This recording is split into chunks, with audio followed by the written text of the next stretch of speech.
Mabuhay at magandang araw sa inyong lahat. Ngayon naman, tuturuan ko kayo kung paano gumuhit ng isang cactus. Kaya tara, simulan na natin. Sa pagguhit ng cactus, magsisimula tayo sa pagguhit ng isang parihaba o kaya medyo trapezoid at dagdagan ito ng parihaba pang nasa itaas. Ito ang magsisilbing paso natin.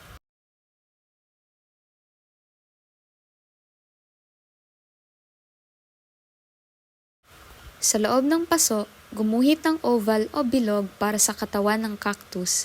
Siguraduhin ito ay may bahagyang malapad sa itaas at mas makitid sa baba, tulad ng isang barrel cactus. Lagyan ng konting texture ang katawan ng cactus. Gamitin ang pahabang mga linya mula sa itaas hanggang sa baba. Nagpapakita ng mga segments ng halaman.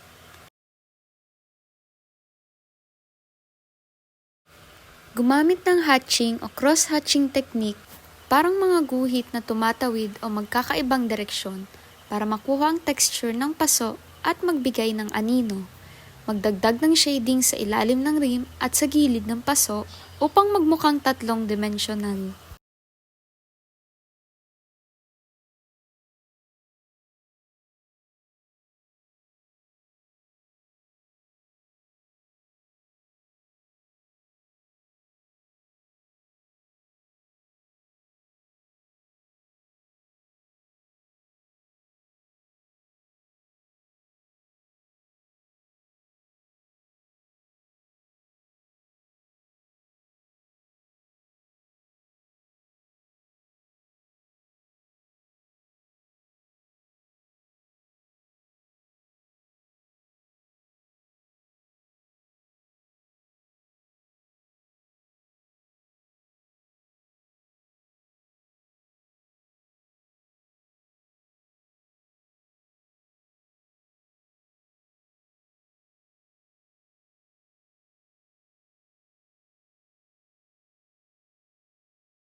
Sa bawat segment ng cactus, magdagdag ng maliliit na krus o asterisk na mga guhit.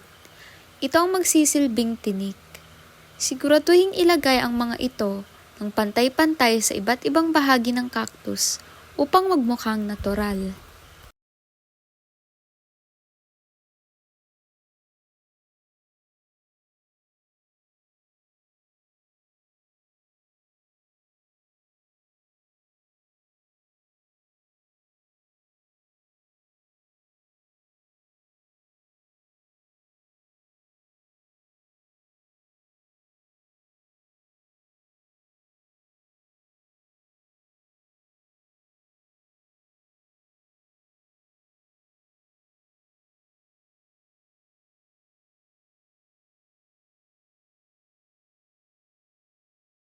Tingnan ang iyong buong drawing at maglagay pa ng mga detalye sa anino, tinik at texture ng paso kung kinakailangan.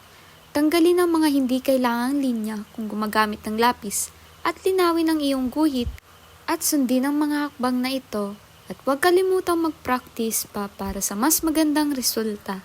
At meron ka ng magandang cactus.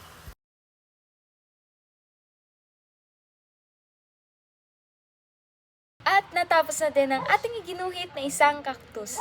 Kaya huwag kalimutang mag-like at mag-subscribe para sa mas marami pang tutorials. Muli, paalam!